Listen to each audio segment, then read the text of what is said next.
Um, Good morning. Merkules, Webes ngayon. Webes.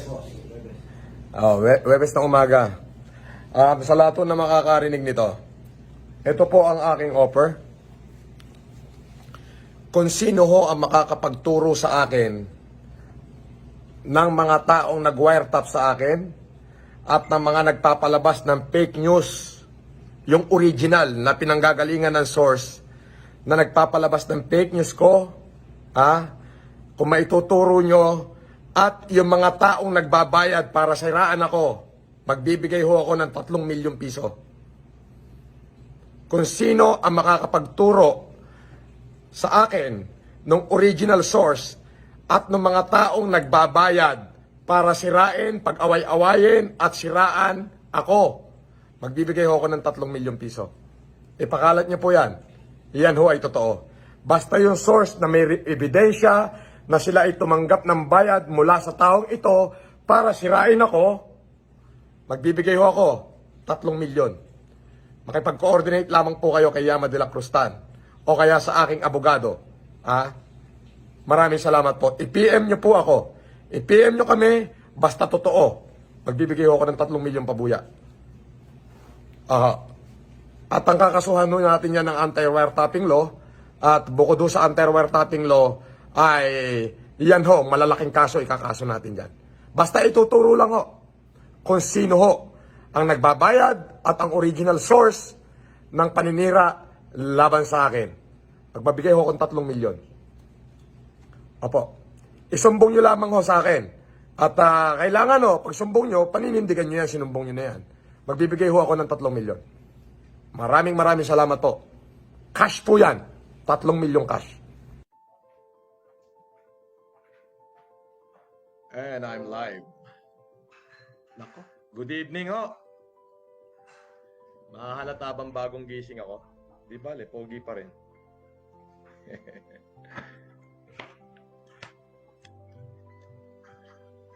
Yam, akin na. Eto na. Nag-aapoy!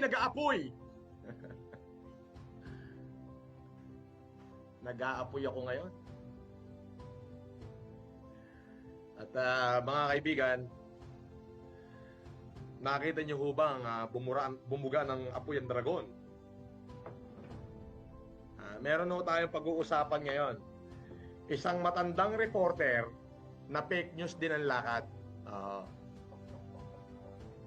Hulaan nyo kung sino yung sinasabi ko. Boss Aquino, shout out, idol. Eto, matanda rin. Fake news din ang lakad. Gusto ko hong pakinggan nyo at madinig nyo ang mga banat na interview nitong isang matandang reporter. Di pa ko ito kilala, pero sa tingin ko, gurang na reporter na ho ito.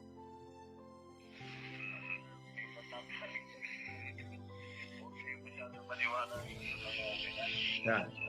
Ito ang tanong ng fake news na reporter na to. Matanda rin to. Matandang. Gusto ring sumikat nito kasi matanda na, hindi sumikat. Imbis na sumikat, nalaos din. Ito yung mga tanong niya kay Senator Bongbong Marcos. Well, bago ko simulan yan, gusto ko muna, kung nakikinig ang NBI ngayon, nagpadala po ako ng email sa inyo at ito po ay galing dito sa aking pamunuan to the Director of the National Director Eric B. Distor, Officer in Charge, National Bureau of Investigation, Taft Avenue Corner, Padre Paura, Metro Manila. Through Vicente de Guzman III, Deputy Investigation Service, Victor Lorenzo, Chief Cybercrime Division. Dear Sir, I would like to formally report the proliferation of fake accounts that either, number 1, unfairly attribute to me the content, message thereof, number 2, discredit, disparage my very person by citing personalities or institution who speak ill of me, number 3, or both. The injustice of it all find me at a very difficult situation where I am now rethinking whether I should continue helping our countrymen at their time of need during the ECQ. It is no secret that I have been all over trying to send help where and when I could. For your reference, I am attaching a screenshot and the link of an initial list of accounts which I believe have been purposely created to diminish, reduce the value of the work I have done so far for our countrymen. I will send the rest of the fake accounts, all of which I have requested the Bureau to investigate it. Thank you for the fair and prompt assistance the Bureau will extend towards the end and purpose of this letter. Yours truly, Francis Leo Marcos, ako po yun, 35th floor, Legrand Tower 2, Eastwood City, Libis. Or number 73, Swallow Drive, Green Meadows Subdivision, Ugong Norte, Quezon City. Maraming salamat po. Nako, lahat ng mga fake account, yung mga nagpapalabas ng fake news about me, yung mga audio-video, lahat po kayo ay kakasuhan namin ng violation of anti-wiretapping law at citings to sedition at iba pang mga kaso na mapag-aaralan ng aking mga abogado. May mga link na ho kami kung saan magpapatotoo at saan galing ang mga faking video na yan, at kung yan man ay totoo, ayan ay violation sa anti-wiretapping law sapagkat hindi po yan galing sa akin. Yan po ay mga mapanirang uri ng tao. Ngayon, itong matandang reporter po na to, tinawagan po niya ang ating kagalang-galang na former senator na si Senator. Ito, alam niyo po, kung ako po tatanungin niyo, dapat po hindi niyo kinakaladkad ang first family regarding to me. Kung may problema kayo sa akin, ang tanungin niyo ay yung mga kapatid ko, hindi sila. Okay? Natural, Ilocano ko, Marcos ako. Natural, there's no question of being me. Ngayon, sabi ko nga, kung may problema kayo sa akin, nanay ko, tanungin nyo para soplakin na kayo isa-isa. Pero itong matandang reporter na to, hindi ko alam kung nakapag-aral ba to o nabayaran din to. Eh, bakit ho? Eh, may kaibigan ho kong newscaster na nag-a-announce sa akin na kung saan binibigyan ako ng karapatang ipahayag ang aking nararamdaman, ipahayag yung aking tunay na layunin, eh ginag-order na ho yata. Inisyuhan ho ng kanyang istasyon na igag-order. Bakit? Ganun ba natatakot sa akin lahat ng tao na pati yung reporter, yung newscaster na nag-interview sa akin ng patas na pamamahayag at kinuha lang yung aking panig, ay yung isang istasyon ng radio station inisyuhan siya ng gag order para hindi raw ako maiyere. Anong meron kayo? Di ba? Ang laki ng takot nyo. Hindi ho ako mamumulitika. Alisin nyo ho yan. Abay, katakutan nyo pag pinasok ko yung politika. Yan ang katakutan nyo. Huwag nyo akong bigyan ng dahilan. Nakakagigil kayo. So, pakinggan ho natin to. Matandang broadcaster. Anong pangalan nito? Hindi ko alam Baka magkamali ako. Sigurado ba kayong ito yon? Pangalan daw ho nitong newscaster na to, Deo Macalma. Tandaan mo na. Syungak ka pa rin eh. Eto. Sa social media, ano ba ito? Totoo ba ito? Yung nagpapagod ng kapatid pero ito ng Francis Leo Marcos. Una, Mr. Macalma. Fake news, ayan. Reviewin mo lahat. Fake news, ayan sa social media. Reviewin mo lahat ng YouTube channel ko. Lahat ng live ko. Lahat ng live interview ko. I never speak na kamag-anak ko sila. Wala kang makikita. Yung mga, siguro, yung information mo ay gawa-gawa yan. Ang dami na ngang fake news na lumabas Pati CBCP, ginamit nila. At the end of the day, ang Caritas Manila nagpasalamat sa akin. So, pati CBCP ginagamit. Mr. Macalma, matanda na ho kayo. Huwag na kayo maglabas ng fake news. Ang tanda-tanda nyo na. Biruin nyo, tinawagan nyo sa telepono yung nananahimik na dating senador. Di na ba kayo nahiya? Kagagaling lang niya sa COVID, tatawagan nyo ng ganyan na sasabihin nyo. Kahit sino, sasabihin nyo, nagpapanggap ako na kapatid niya. Kailan ko sinabi na magkapatid kami? Yung mga naglalabas ng balita na yan, na hindi ako naglabas, na hindi galing sa aking YouTube channel, na hindi galing sa bunganga ko, lahat kayo kakasuhan ko ng anti-wiretapping law. Si Dishon, bahala na abogado ko sa inyo, mag-uubos ko ng pera, ipakukulong ko kayong lahat, mga hindot kayo. Ulitin natin, Mr. Deo Macalma, ha? Sino nga naman ang yung tanong mo? Paano sasagot yung ating magaling na senador?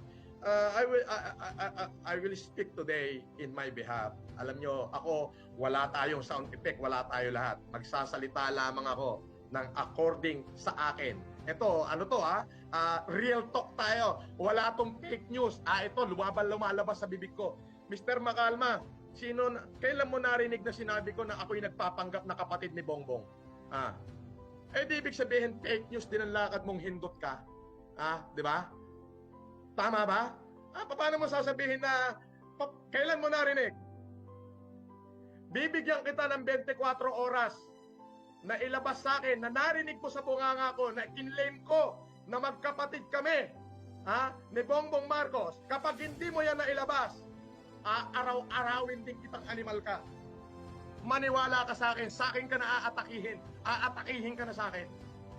Don't ignite me. Don't ignite me. Ulitin natin, pakinggan na rin po natin yung sagot ng ating tagalang-galang na former senator. I have nothing against. Idolo ko to di ba?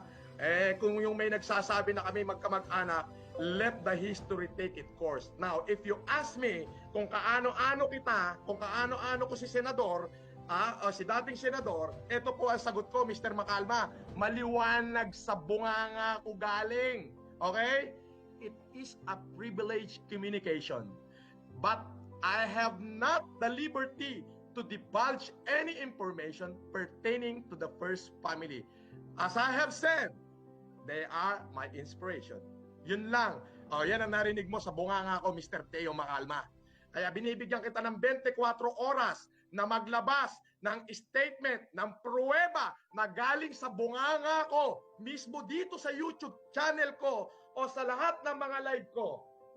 Sa lahat ng mga live ko na sinasabi ko na magkapatid kami ni Bongbong Marcos, at yung sinasabi ko na sa akin sila humihingi ng pera, pag hindi mo yan nailabas na galing sa channel ko, may kalalagyan ka sa akin, Mr. Deo. Ididimanda kita. Ay, talaga naman, araw-arawin kita. Ngayon, ang dami ho kasing lumalabas na audio-video. Yan ho ay hiningi ko na ng report sa NBI na sana pakitulungan ako para mahanap yung naglabas niyan. Sapagkat ho yan ay hindi naman galing sa akin. Hindi ko nilabas sa sarili kong channel yan nor sa aking mga interview. Wala ho kung nilalabas na ganyan. Kaya lahat ho mga naglalabas dyan ay pakakasuhan ko ho lahat yan. Unang-una, doon sa mga naglabas ng video na hindi ko ho nalalaman, yan ho ay violation na agad sa anti-wiretapping law. Okay? Sila ho lahat ng makakasuhan yan. Hindi ho galing sa bunganga ko yan Pwede hong i-edit nila yan Di ho ba? Kaya kayo mga reporter, lalo ka na Mr. Deo Macalma, dapat bago ka naglabas, tinawagan mo muna ako. Bakit? Dahil ba Marcos ako, wala akong karapatang gamitin yung pagiging Marcos ko? Kupal ka pala Bakit sila lang ang tatanungin mo? Bakit ako hindi mo rin tanungin? Di fake news din ang lakad mong hinayumak. Biruin nyo mga kaibigan. Meron ho akong kaibigang reporter, newscaster, anchor. Tumawag ho sa akin. Actually hindi ako ho yung tumawag at sabi ko, baka ano ba itong nangyayari? Bakit may ganito? Sandali lang ho sasagutin ko lang to. Hello?